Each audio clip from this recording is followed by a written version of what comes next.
제가 오늘 말씀드릴 주제는 온택트 시대 교수자의 역량 다시 바라보기라는 약간 좀 학회에서 거창한 이제 과제를 주셨는데, 제가 감당할 수 있는 내용으로 말씀을 드리겠습니다.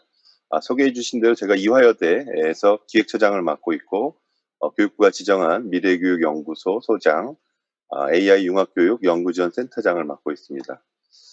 오늘 말씀드릴 순서는 온택트 시대가 도래했고, 또 거기에 우리 현재 학교가 잘 적응하고 있는지에 대한 문제에 대해서 한번 살펴보고, 온택트 시대를 맞이하는 교육의 핵심 질문에 대해서 살펴보고, 마지막으로 교수자의 역량을 잘 발휘할 수 있는 제도적 측면과 또 역할에 대해서 말씀드리고자 합니다. 먼저 온택트 시대의 도래에 대해서 말씀드리도록 하겠습니다. 잘 아시다시피 코로나19가 전 세계에 굉장히 많은 큰 영향을 미쳤다라고 생각이 됩니다. 2020년부터 팬데믹으로 선언한 이후로 우리나라에서 초중고 대학 할 것 없이 전부 온라인 원격 교육을 시행하는, 어떻게 보면 교육 분야에서는 정말 초유의 사태라고 할 수 있겠습니다. 언택트라는 용어를 처음엔 더 많이 쓰다가 아예 안 만나는 것이 아니라 온택트. 제가 지금 우리 참여하시는 학회 회원님들과 온택트로 만나고 있는데, 이게 굉장히 새로운 정상 상태, 뉴 노멀로 등장했다라고 할 수 있겠습니다. 대학만 하더라도 저희 이화여대 만족도 조사를 해보면 2020년 초에는 학생들이 되게 이런 상황에 대해서 여러 가지 이제 불편함을 많이 호소했었는데, 2학기에 조사한 결과에 의하면 이런 온라인 수업이 오히려 더 편리하다, 이런 반응들이 더 많이 나와서 대학 입장에서는 계속 온라인을 해야 되는가 하는 고민도 생길 정도로 이 편리함, 온택트의 편리함이 굉장히 많이 부각되고 있다라고 할 수 있겠습니다. 하지만 약간의 어두운 부분이라고 한다면, 온라인 교육에서는 오프라인에서 하던 때와 달리 다양한 학습 격차라던가 학교에서의 했던 어떤 역할들에 대해서 상당히 조금 부족한 부분들이 또 일부 나타나고 있습니다. 교육부가 캐리스에서 설문조사한 결과에 의하면 교사의 약 79%가 학습 격차가 심화된 것 같다라고 인식하는 것으로 나타나고 있고, 또 이거는 경기도 교육연구원에서 작년에 한 연구인데, 코로나19 이후에 교사들의 한 48%, 48.7%가 학생들 간의 학습 격차가 발생했다라고 우려의 목소리를 하고 있습니다. 특히 초등학교는 수학, 중학교 수학, 고등학교 수학, 이렇게 다 같이 수학에 있어서 격차가 제일 우려되는 것으로 나타나고 있습니다. 서울시, 제가 이제 이 공론화에 같이 참여를 했었는데, 서울시 교육청에서 한 시민참여단 설문조사에서는 약 96%가 학습 격차가 발생한 것으로, 여기는 이제 아까는 교사들에 대한 두 개의 설문이라면, 이건 일반인들에 대한 학부모를 포함한 조사에서는 96%가 이런 학습 격차가 발생한 것으로 응답을 하고 있습니다. 이런 학습 격차에 대해서 사교육비에 대해서도 영향을 미치고 있고, 온라인 교육에서도 영향을 미치고 있고, 또 디지털 격차도 영향을 미치고 있다, 이런 조사들이 지속해서 나타나고 있고, 또 지난 2주 전인가요? 교육부에서 발표한 학업성 지도 평가 결과에서도 실증적으로도 학습 격차가 나타난 것으로 나타나고 있습니다. 그런데 에듀테크의 발전과 적용은 코로나 이전부터 되고 있었는데, 코로나 이후에는 굉장히 더 빠른 속도로 지금 학교에서의 현장 적용이 늘어나고 있다라고 생각이 됩니다. 그중에서도 AI를 활용한 이런 학습 지원 시스템, 맞춤형 교육 시스템이 상당히 빠른 속도로 확산이 되고 있다라고 생각되고, 특히 에듀텍 기업에서도 더 많은 기술 투자가 이루어지고 있는 것으로 나타나고 있습니다. 영국 해외 사례를 살펴보면, 영국의 서드 스페이스 러닝의 AI 교사는 초등학교 학생들에게 원투원 티칭, 맞춤형으로 학습을 지도하는 이런 방식의 실제 사례가 영국의 많은 학교에서 지금 적용을 하고 있고요.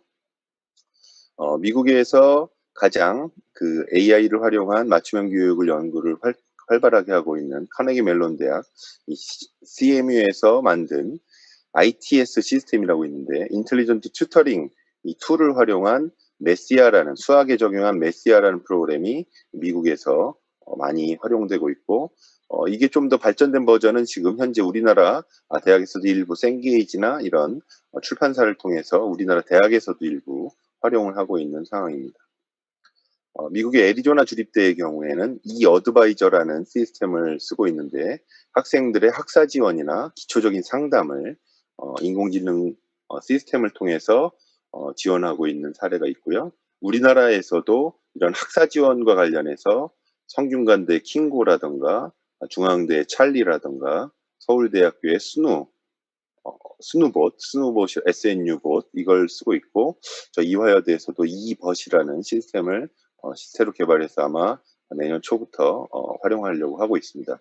이렇게 다양한 시스템을 활용해서 학생들을 지원하는 사례들이 늘어나고 있고 또 학습과 관련해서 실제 적용하는 좀 약간 놀라운 사례 중에 하나가 중국의 클래스룸 케어 시스템 CCS라고 하는 클래스룸 케어 시스템은 이 화면을 보시면 학생들의 그 학습에 집중하는 태도를 CCTV로 화면으로 캡처하고 스캔하고 저장, 스토어하고 분류를 해서 점수를 학생들의 학습에 얼마나 열심히 임하고 있는지를 점수화하고 있는 이런 모습을 볼 수가 있겠습니다.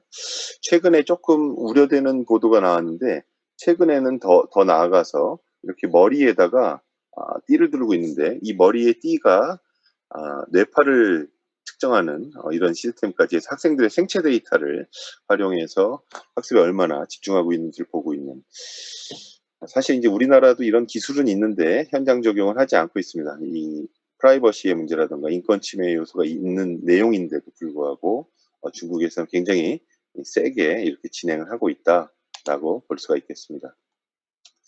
우리나라 사교육을 담당하고 있는 이런 기업들이 만들어서 활용하고 있는 이런 AI 맞춤형 지원 시스템들을 좀 살펴보면 이게 이제 최근에 에듀테크라는 이름으로 많이 활용되고 있는데 아이스크림 에듀의 AI 생활기록부 최근에는 이걸 넘어서는 새로운 또 시스템을 개발해서 아마 여름방학 전후에 아마 이제 출시할 예정으로 있는데 아이스크림 에듀가 AR, VR, MR 등을 활용해서 맞춤형 교육을 하는 시스템을 현재 서비스를 하고 있고 클래스팅이 이 코로나 이후에 가장 그 회원수가 굉장히 많이 늘어난 그 기업 중에 하나인데 클래스팅이 만든 AI 교사 쌤도 이런 맞춤형 교육을 지원하는 시스템을 운영하고 있습니다. 웅진의 스마트홀도 개인 맞춤형 교육을 하는데 특징적인 것 중에 하나가 학습의 습관을 또 분석해서 한 10가지에 대해서 좋은 습관, 나쁜 습관 등을 평가해 주는 이런 서비스도 제공을 하고 있고 애교의 눈높이 서밋은 그 전에 우리 이제 많이 알려져 있는 미국에 진출했던 놀이라는 이런 그 기업의 기술을 또 적용해서 이 서밋에서는 국영수 과목 할 것 없이 이렇게 맞춤형 교육을 위해서 AI 알고리즘, 예측 알고리즘, 필터링 알고리즘, 그 다음에 완전 학습을 할 수 있는 매트릭스까지 만들어서 적용을 하고 있는 상황이라고 할 수 있겠습니다.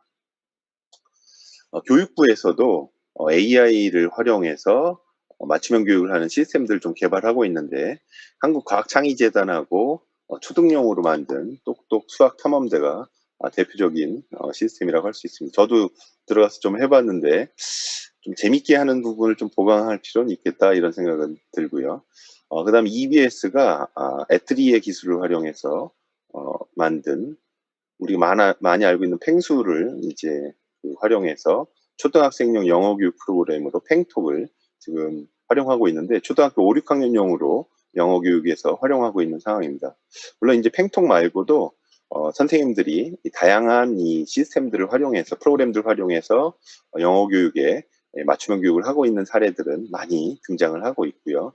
팽톡은 교육부에서 만든 프로그램으로 볼 수 있겠습니다.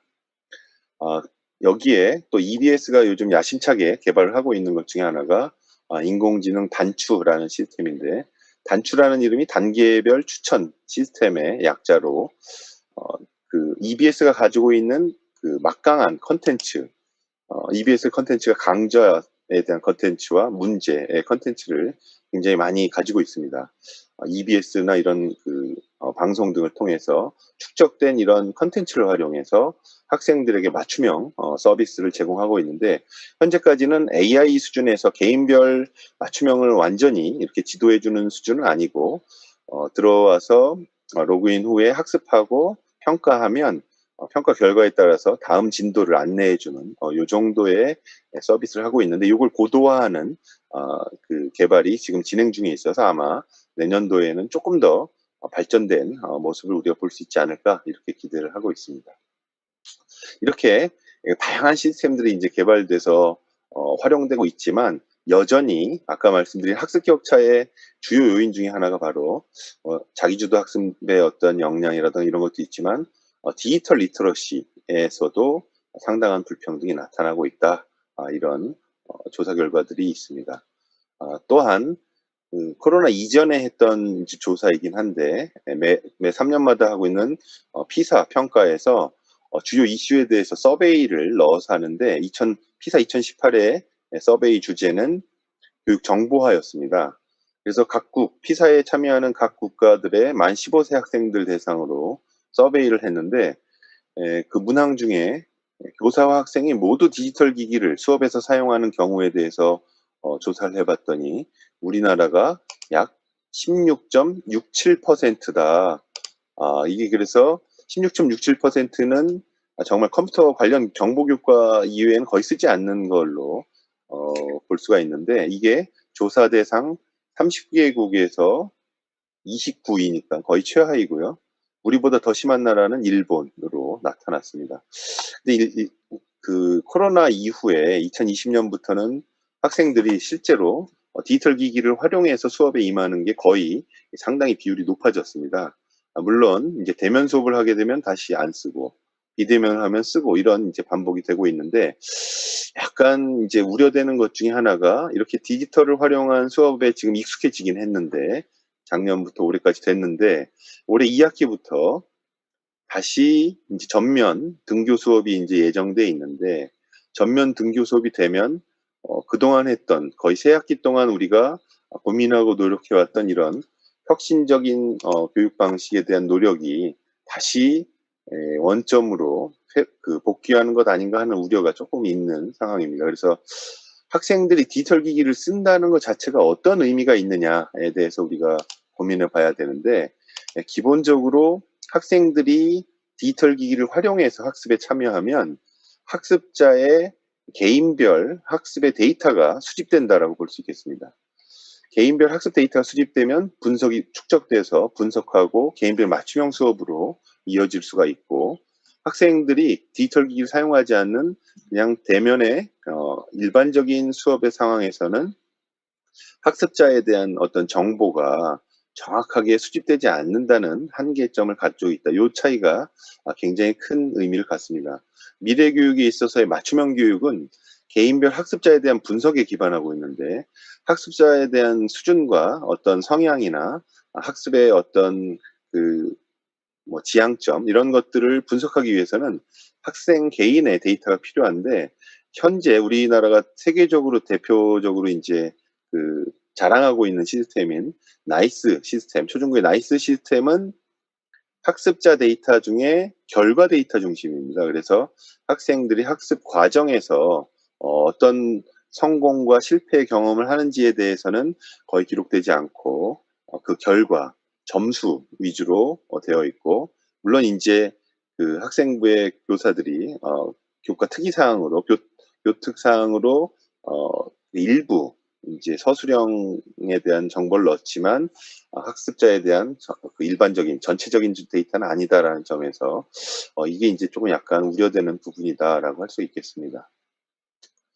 미래 교육의 중요성은 AI를 활용하느냐 안 하느냐가 문제는 아니고, 다양한 테크놀로지를 통해서 교육의 본질, 아까 우리 신정호 교수님도 강조를 해주셨는데, 정말 학습자가 본인의 주도로 학습적 성취를 이룰 수 있도록 하느냐, 이걸 할 수 있는 중요한 지렛대, 도구가 바로 인공지능 기술과 다양한, 요즘엔 메타버스까지도 얘기를 하고 있는데, 다양한 기술을 활용해서 좀 더 효율적으로 학생들의 학습을 지원해 줄 수 있느냐 없느냐가 큰 변화의 그 갈림길이다라고 생각이 됩니다.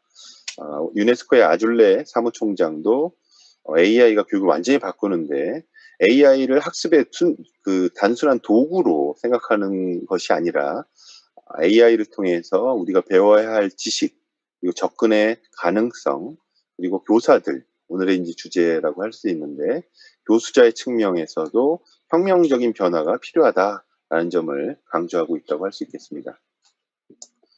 그런데 근대식 학교 교육, 그냥 현재의 학교 교육이죠. 현재 학교 교육은 이런 AI 시스템 또는 미래 교육을 받아들이는데 굉장한 한계를 가지고 있는 구조다라고 생각이 됩니다.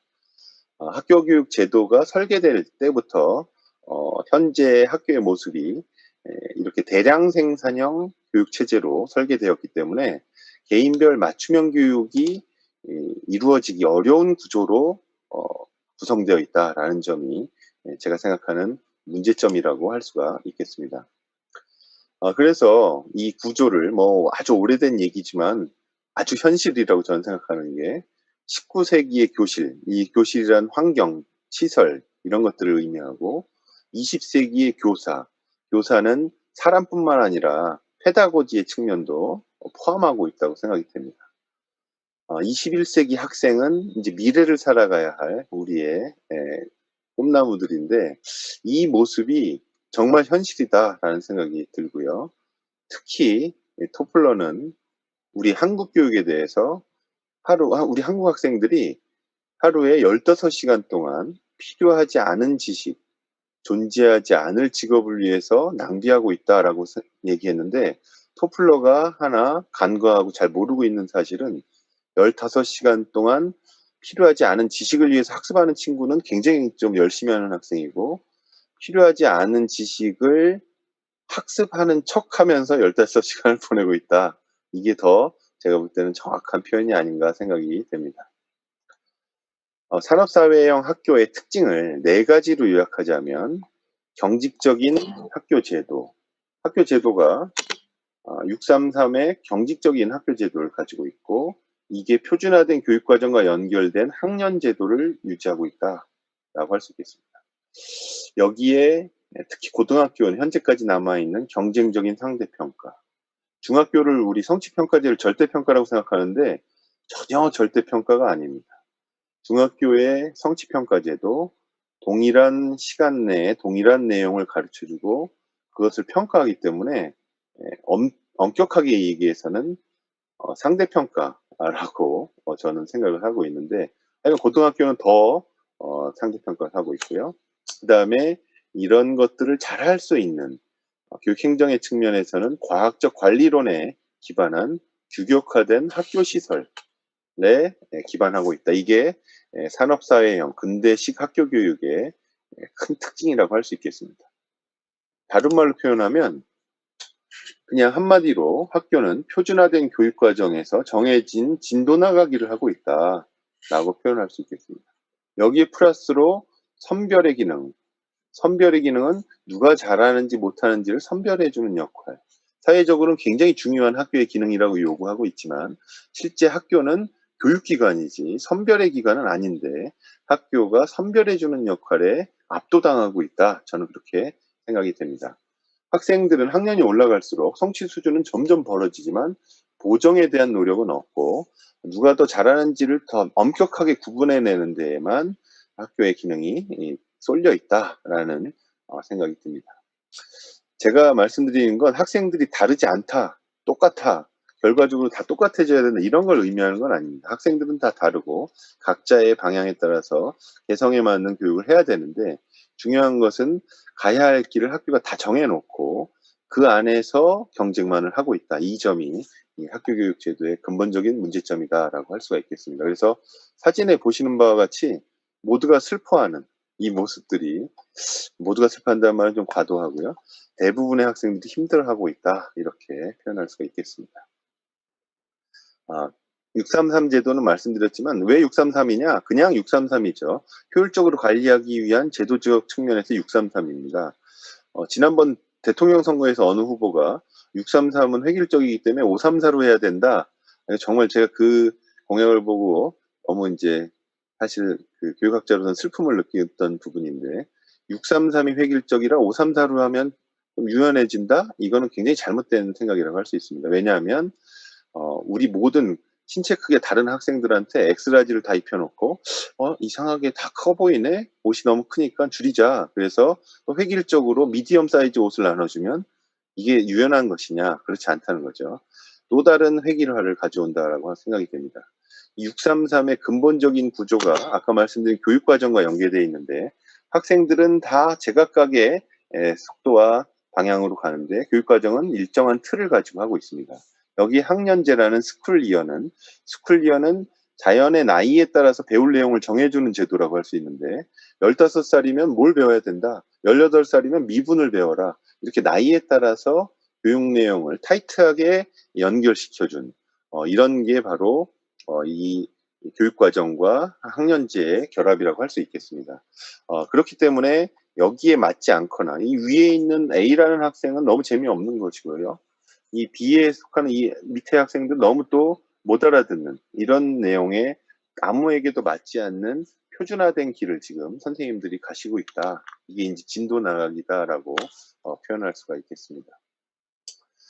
고등학교에서 현재 적용되고 있는 평가 제도가 바로 9등급제라고 할 수 있겠습니다. 9등급제는 쉽게 말해서 정상분포 곡선상의 교육의 결과를 만들어내는 방식인데 4, 7, 11, 18, 20%로 4, 7, 11, 18, 20%로 아이들을 나누는 거죠. 여기서 18, 11, 또 7% 나누는데 이 9등급제의 맹점은 뭐냐면 교육학의 기본은 교육 전의 모습을 정상분포 곡선으로 본다면 교육의 결과물로는 부적 편포를 만들어내서 대부분의 아이들이 학습에 성공하도록 하는 것이 교육의 목적인데 이 교육의 목적의 기본을 무시하고 교육의 결과를 모르는 애들을 만들어내라, 못하는 애들을 만들어내라라는 이 함정에 우리 학교가 갇혀 있다라고 저는 생각이 됩니다. 이 9등급제를 깨지 않으면 교육의 혁신은 일어나기 어렵다 이런 생각을 하고요. 그래서 사교육비만 보더라도 2007년, 2009년까지 증가하다 이제 감소를 좀 했었는데 학생 수가 주니까 감소해야 정상인데 2015년 이후로 다시 증가하는 21조까지 찍고 있는데 공식 통계가 27조지만 실제 더 클 것으로 좀 예상은 되고 있습니다. 뭐 아시다시피 초등학교가 학년이 많기 때문에 제일 퍼센트는 높은데 이런 변화들이 있고요. 또 공간이나 시설의 측면도 이런 대량 교육, 강의식 교육의 지식을 나눠주는 형태로 뿌려주는 진도 나가기를 제일 잘할 수 있는 방식의 일방향 교육을 전달하는 구조로 교실이 설계되어 있다라고 할 수가 있겠습니다. 네, 그래서 이제 온택트 시대의 교사는 어떤 역량을 갖춰야 될까에 대한 고민으로 크게 세 가지 이 질문이 좀 필요하다라는 생각을 합니다.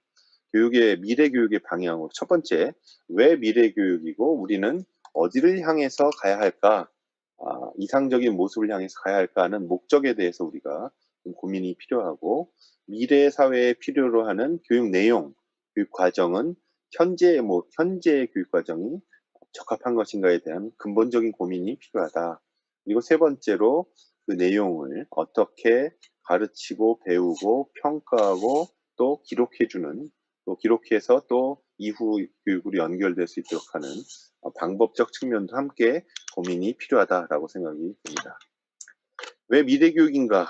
아주 오래된 이론을 하나 제가 말씀드리려고 하는데 벤자민 블룸이 얘기했던 완전학습 이론입니다. 완전학습 이론의 아주 간단한 그 공식이 시간을 활용한 건데요. 학습자에게 필요로 하는 시간 분의 학습에 활용한 시간을 맞춰주면 일이 되면 완전학습이 된다는 겁니다. 근데 현재 학생들은 필요로 하는 시간이 다 다르죠. 근데 학교에선 동일한 시간을 제공해주고 있기 때문에 다 다른 성취를 보이고 있다라는 점입니다. 완전 학습을 위해서는 개별화 수업이 필요하다는 거죠. 다른 말로 표현하면 학습에 필요로 하는 시간을 줄여주는 게 바로 수업의 학생의 개인 역량도 있지만 학습의 교수의 질을 높여주는 방식이 되겠고요.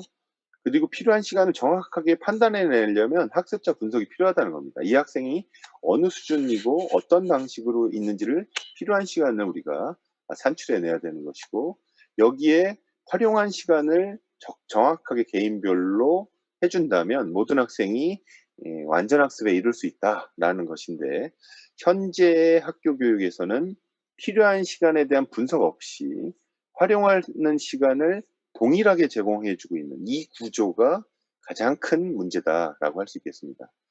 이 문제를 기본적인 문제를 극복하기 위해서 20세기에 교육학자나 교원들이 상당히 많은 노력을 했었죠. 미국에서도 했던 실험 중에 대규모 실험 중에 하나가 CSR 프로젝트라고 할 수 있습니다. CSR 프로젝트는 클래스 사이즈 리덕션이라고 표현하는데, 학급당 학생 수를 줄이면 맞춤형 교육을 할 수 있다라는 가설에서 위스콘신이나 캘리포니아 이런 주에서 다양한 실험을 했습니다. 학급당 학생 수를 원래 그 당시 25명인데 12명인 실험을 했어요.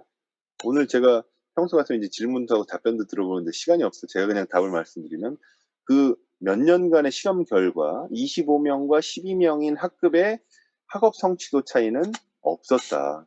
학업 성취도 차이는 없고 일부 생활지도상의 효과가 있었다는 건데, 생활지도상의 일부 효과를 높이기 위해서 재원을 약 2.5배 정도 투입해야 되는 이 학급당 학생 수 감축을 미국이 포기했다는 겁니다.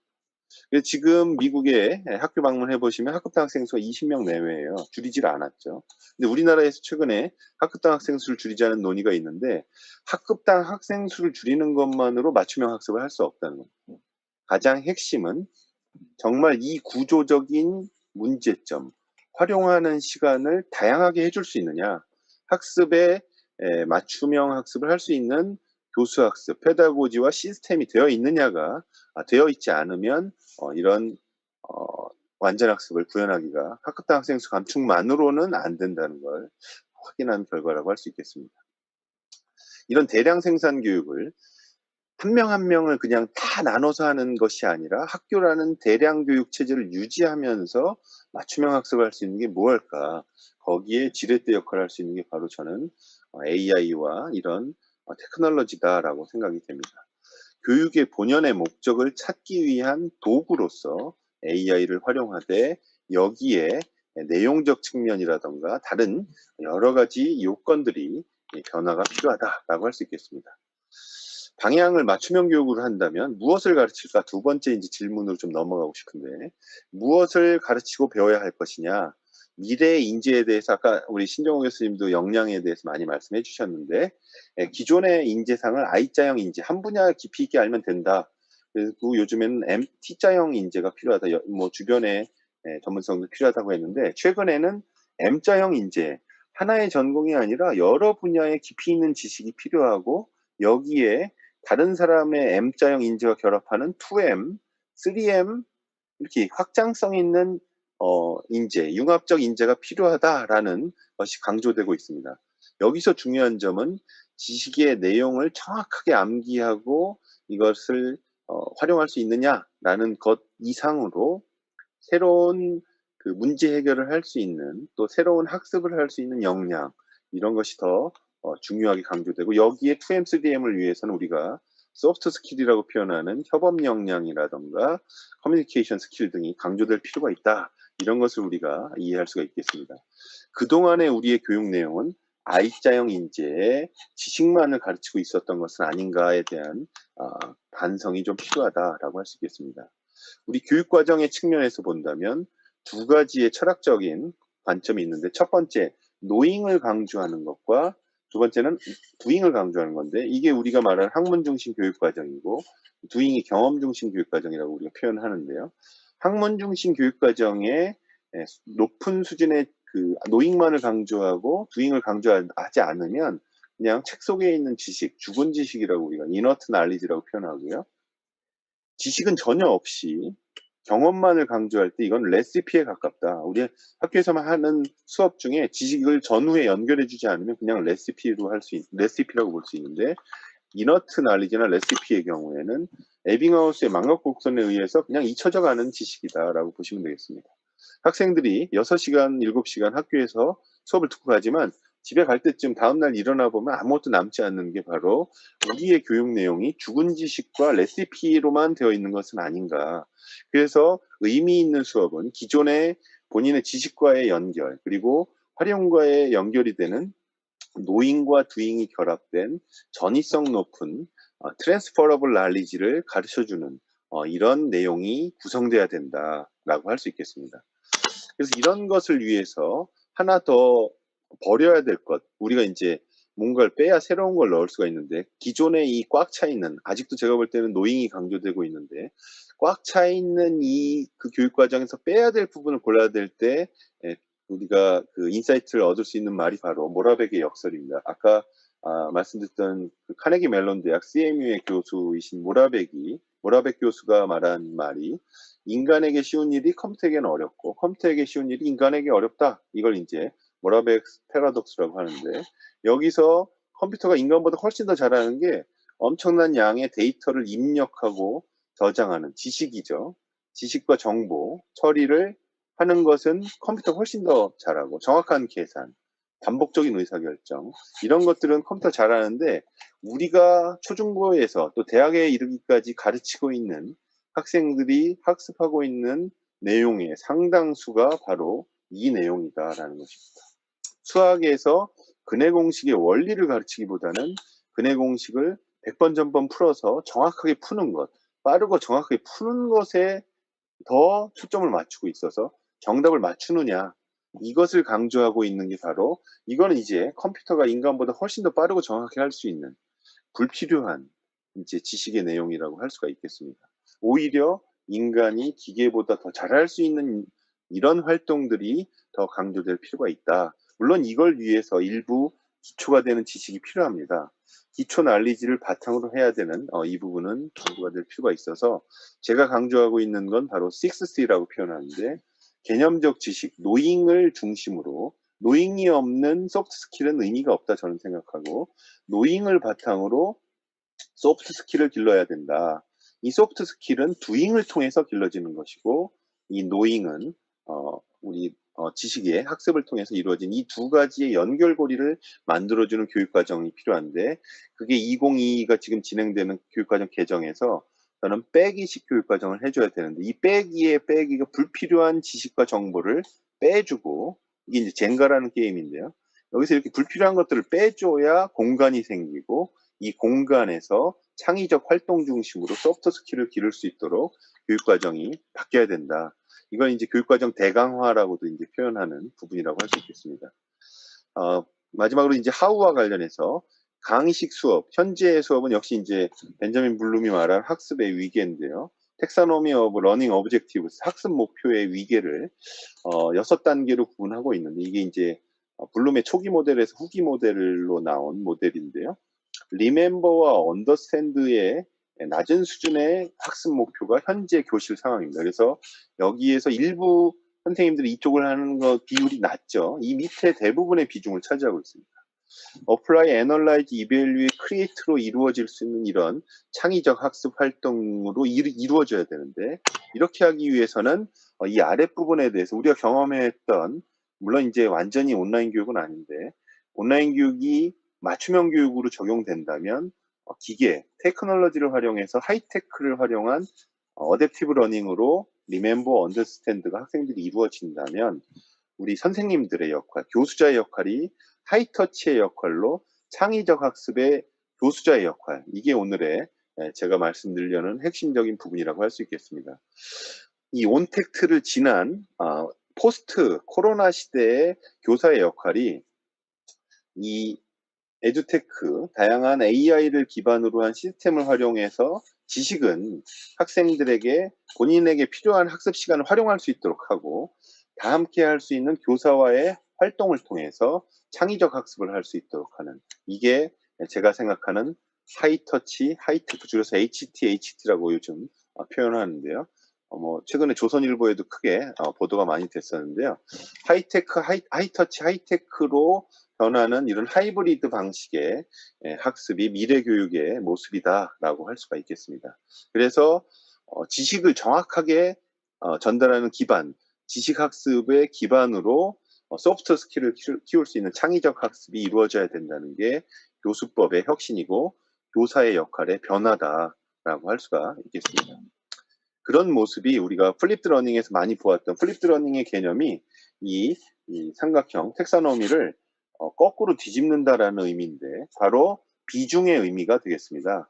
아래쪽 낮은 수준의 리멤버와 언더스탠드 낮은 수준의 목표, 학습 목표를 비중을 줄이고 교실 수업의 비중을 이 창의적 학습, 두잉 중심의 학습으로 교사가 이끌어내야 된다라고 할 수가 있겠습니다.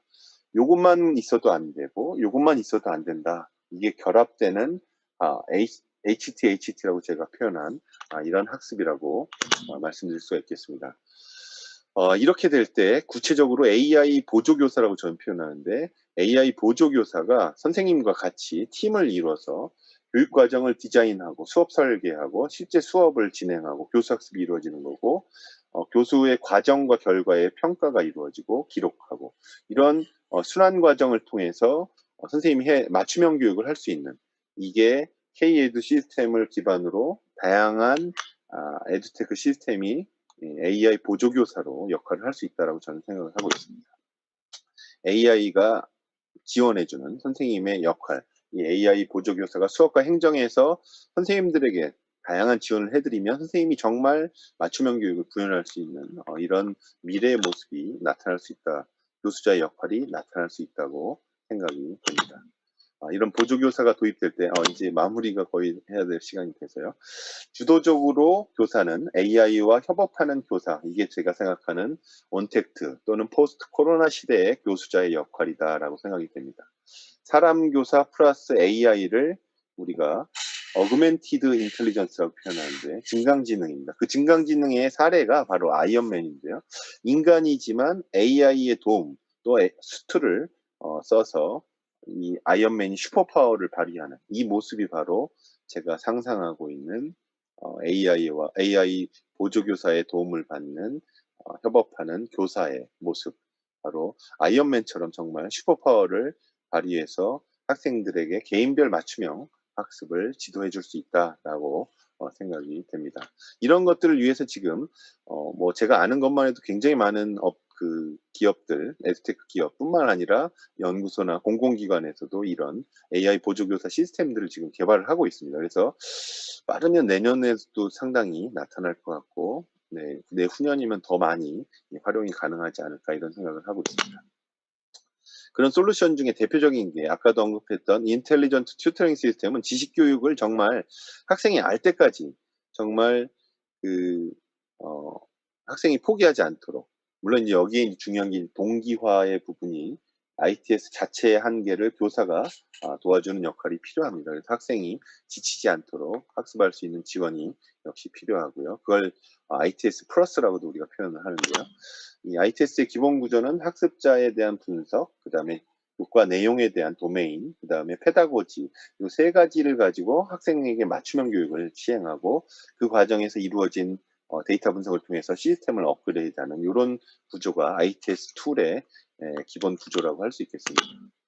여기에 ITS가 이제 컴퓨터를 통해서 한다면 대화형 튜터링 시스템인 DBTS는 학습자가 대화를 통해서 구두로 학습을 진행하는 방식이 있을 수 있고요. 이건 뭐 굉장히 많이 또 해외에서 많이 시스템이 개발되어 있고 ELE라고 하는 탐구학습 시스템은 정해져 있지 않은 이런 답이 정해져 있지 않은 구성주의적 문제에 대해서도 지원해주는 시스템이고 또 여기에 중요한 컴포넌트 중에 하나가 자동 서술형 평가입니다. 그래서 영어에 대해서는 상당히 지금 개발이 되어 있고 한글로 되어 있는 서술형 평가는 지금 많이 개발이 되고 있습니다. 제가 좋아하는 강원대 하민수 교수님이라던가 아니면 교육과정 평가원에서 지금 개발을 많이 하고 있는 상황이고요. 물론 에듀테크 기업도 지금 굉장히 빠른 속도로 연구를 하고 있는 내용이라고 할 수 있겠습니다. 여기에 이제 조금 더 정책적으로 지원이 필요한 부분이 바로 공간 혁신이라고 할 수 있는데 인터넷 무선망과 BYOD, Bring Your Own Device라고 하는 1인 1 디바이스가 당연히 필요하다. 이런 지원들을 아마 이 돈으로 해결할 수 있는 문제는 더 오히려 쉽게 해결할 수 있다고 저는 생각하고요. 제일 중요한 건 선생님들께서 정말 변화를 선도해 주시는 게 제일 중요하다고 할 수 있겠습니다. 여기에 아까 말씀드렸던 근대적 학교 제도의 이런 학년제를 조금 유연하게 바꿔주는 시작은 고교 학점제인데, 저는 중등학교에서도 이런 계열성이 높은 교과에 대해서는 학년을 조금 유연하게 더 해줄 필요가 있다. 계열성이 가장 심한 교육 내용의 이 선행학습과 후행학습의 이 순차적 학습이 위계라고 우리가 표현하는데, 교육과정의 위계성이 높은 교과가 바로 수학, 과학 같은 과목이라고 할 수 있는데, 이런 과목에는 조금 더 학년 제도를 유연하게 학습자의 속도에 따라서 하고, 위계성이 낮은 교과에는 학년을 유지해도 무리가 없으리라고 생각이 듭니다. 그래서 요약해서 말씀드리자면, 저는 그 미래교육의 빅픽처를 제가 아까 소개된 책 중에 교육의 시대라는 책에서 제시한 바가 있는데요. 하나의 변화로는 이제 교육이 변화하지 않습니다. 아시겠지만 그동안의 교육개혁이 실패한 이유 중에 하나가 하나를 통해서 다 바꾸겠다 뭐 이런 방식이었는데, 그게 아니라 전체 시스템이, 하위 시스템이 전체적으로 변화가 한 방향을 향해서 변화할 때 미래 교육 혁신이 일어난다, 저는 생각해서 학교 제도가 유연화되는 것, 교육 과정과 교수 학습과 평가, 이게 이제 코어라고 할 수 있는데, 학교 제도의 코어가 바뀌고 또 교사가 바뀌고, 교사가 바뀌는 게 양성 측면, 그다음에 재교육 측면도 바뀌어서 최근에 서울대학에도 이제 새로 전공이 올해부터 생겼는데, AI 융합 전공, 그래서 현직 교원 1000명씩 매년 이런 혁신 교육을 학습하는 이런 과정도 만들었고요. 그다음 행정 지원 체제, 그리고 교육 시설의 변화, 여기에 기승전 대입 제도라고 할 수 있는데, 이 평가와 대입 제도가 같이 변화해야 미래 교육이 된다. 여기서 가장 핵심은 바로 이 코어의 활동이고, 이 코어의 활동이 바로 선생님들의 역할이다라고, 미래 교수자의 역할이 강조될 필요가 있겠습니다. The best way to predict the future. 미래를 예측하는 제일 좋은 방법은 to invent it. 우리가 만들어가는 것이라고 저는 믿고 있고, 제가 오늘 말씀드린 내용은 작년에 나온 인공지능 시대 미래교육이라는 책의 번역서인데 이 내용이 들어있고요. 이 책은 제가 쓴 건 아니기 때문에 이걸 좀 포함해서 올해 나온 책은 AI 교육혁명이라고 할 수 있겠습니다. 그래서 AI를 통한 지렛대로 저는 생각하고, AI가 모든 걸 바꿔줄 수는 없습니다. 그래서 AI를 지렛대 삼아서 학교 교육을 바꿔야 된다. 마지막으로 드릴 말씀은, 오늘 선생님들은 많이 안 계신 것 같긴 한데 교수님들도 이제 포함해서 저도 이제 마찬가지인데, 정말 가르치는 티처가 돼야 되는데 그레이더가 돼서는 안 된다라는 말씀을 드리면서 제 말씀을 마무리하도록 하겠습니다. 고맙습니다.